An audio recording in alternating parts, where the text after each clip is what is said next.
Olá pessoal, tudo bem? Aqui é o professor Juliano. Vamos para mais uma videoaula que vai ficar disponível para vocês aí no nosso canal. Eu espero que vocês gostem. A aula de hoje, tá pessoal, nós vamos falar a respeito aí dos motores de indução, né, continuar operando como motor, tá? Então hoje nós vamos falar a respeito dos fechamentos dos terminais de saída do motor. Então, primeiro lembrete que a gente precisa ter, né, lá no motor de indução monofásico, a gente lembrava que a tensão de alimentação tinha que ser 127 volts em cada bobina. Agora, para motor de trifásico, né, a tensão máxima em cada bobina não pode passar de 220 volts. Então, motor com 6 terminais, né, que nós vamos fazer a ligação em triângulo, 220 volts. Então, é aquela ligaçãozinha que vocês já fizeram bastante aí na aula de comandos elétricos. 1, 6, 2, 4, 3 com 5, né, cada uma fase. E aqui está feito fechamento em triângulo.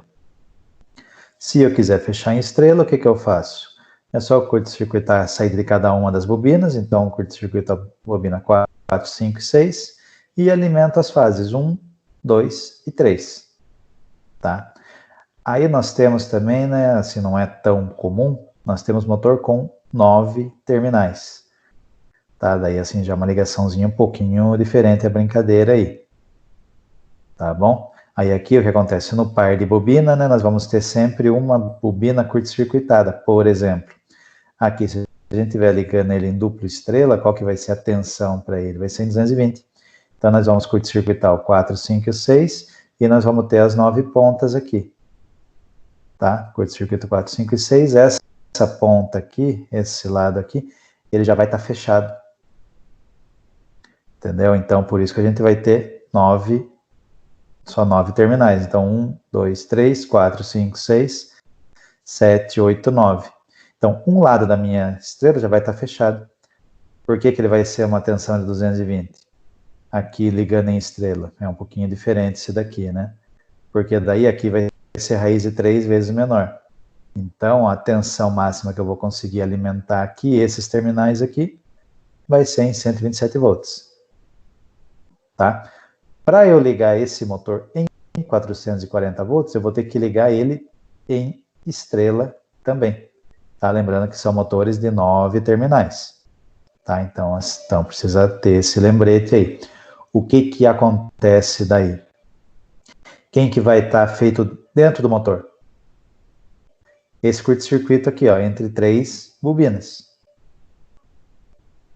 Tá? Então nós vamos ter 1, 2, 3, 4, 5, 6, 7, 8, 9.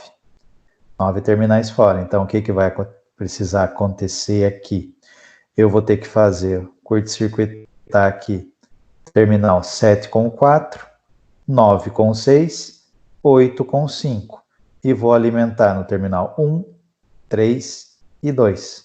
A tensão vai ser 440 volts. Nós vamos ter uma tensão de 254 volts total aqui, 127 volts em cada bobina. Esse fechamento não é muito comum de ser feito, tá? Mas ele existe, tá? Tem motor antigo, então é interessante saber como que faz esse tipo de fechamento, tá? Esse daqui, né, que eu não lembro se eu falei, mas enfim, vamos falar de novo. Aqui a gente curta-circuita o 4, 5 e 6, e depois faz a ligação em paralelo. 1 com o 7, liga a fase R, 3 com o 9, liga a fase S, e a fase T, o 2 com o 8. Tá bom? E agora vamos falar um pouquinho dos motores com 12 pontas, né, 12 terminais fora. Esses motores são mais comuns de se encontrar. Tá? Aí a gente consegue trabalhar com 4 tensões diferentes. Então aqui, para ligação em duplo triângulo. Por que chama duplo triângulo? Porque nós vamos fazer 2 ligações em triângulo aqui. Então aqui nós vamos ter que colocar essas bobinas em paralelo. Então vou alimentar a fase R1 no 6 e 7 com 2. Fase S, 3 com 5, 9 com 11. Fase T, 2 com 4 e 8 com 10. Aí nesse fechamento nós vamos ter 220 volts em cada bobina. Tá? Podemos ter o duplo triângulo, podemos ter também o duplo estrela. O que nós podemos fazer? Podemos curto-circuitar aqui. 4, 5, 6, 10, 11, 12. e fazer a alimentação 1 com 7, 3 com 9 e 2 com 8. Né? Podemos curto-circuitar aqui também.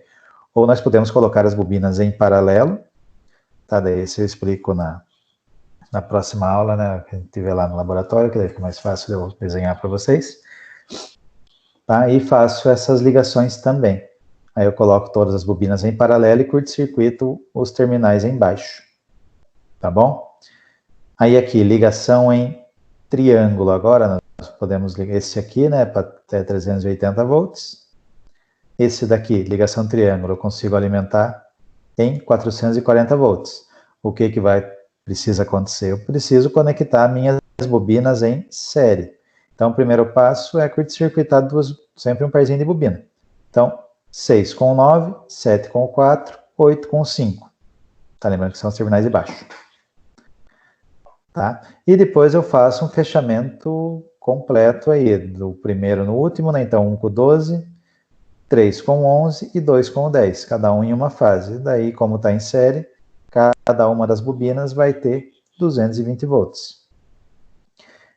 E o último aqui, o último fechamento é para tensão de 760 volts. Aí temos que fazer a mesma coisa, colocar as bobinas aqui em série. Então, 7 com 4, 9 com 6 e 8 com 5. E depois eu curto-circuito direto aqui embaixo. 10, 11, 12. E alimento no 1, no 3 e no 2. Tá certo? Aí vamos falar um pouquinho agora a respeito de escorregamento de um motor de indução trifásico. Então, existe uma diferença relativa, né, se a gente lembrar da aula passada, entre a velocidade que o nosso campo girante está virando, que o nosso campo girante vai virar, e a velocidade do rotor. Essa diferença relativa a gente chama de escorregamento. Então, essa velocidade que o motor gira, ela é a velocidade que a gente chama de velocidade assíncrona do motor. Tá bom? Por que a gente chama de assíncrona? Porque ela não vai girar na mesma velocidade do campo girante do motor. Então, vai ter uma diferencinha aí. Então, o motor vai girar um pouquinho menos. Como que a gente calcula essa velocidade síncrona, né? Assíncrona? Primeiro a gente tem que saber qual que é o escorregamento do motor. Como que eu determino o escorregamento? Através dessa equação aqui. Tá? A gente consegue ele em porcentagem, tá? Se precisar também. Então, S é igual a S menos WS menos W dividido por WS, onde WS é velocidade síncrona, aquela velocidade que a gente calculou na aula passada. Essa daqui é a velocidade do eixo do motor. Onde que eu vou conseguir essa velocidade aqui? Normalmente ela vem na placa de identificação do motor. Se ela não vier, a gente consegue estimar ela. E o escorregamento, aí é o S. Tá? Aí decompondo essa expressão aqui, né? Eu faço ela no laboratório quando a gente voltar aí. A gente pode chegar também nessa equação aqui. Que daí eu consigo associar quem? A velocidade do campo girante com o escorregamento, para eu saber qual que é a velocidade assíncrona do meu motor. Tá, ok? Isso daqui fica, por enquanto, só nisso, tá? Que eu quero que vocês saibam. Daí depois, na próxima aula, a gente retoma aqui, eu explico mais algumas coisinhas, eu passo algumas continhas aí pra gente ir treinando, tá? Aí aqui, né, só pra gente entender graficamente aonde que tá essa velocidade assíncrona do motor. Lembra desse gráfico aqui, né, da semana retrasada? Que é a curva de torque do motor. Esse ponto aqui, que é o 100%, esse é a velocidade do campo girante, é a velocidade síncrona do meu motor. O que acontece? Se o motor ele não gira nessa velocidade, ele gira um pouquinho menos, então ele sobe aqui, ele gira aqui, ó. Então esse aqui que está marcando aqui em porcentagem, o 100%, ele é a minha velocidade assíncrona. Essa diferença aqui entre essa velocidade e essa velocidade, a gente chama de escorregamento. Bom, pessoal, essa foi a nossa videoaula e se liguem aí em nosso canal, que nós teremos vários outros vídeos aí que serão disponibilizados para vocês. Até a próxima!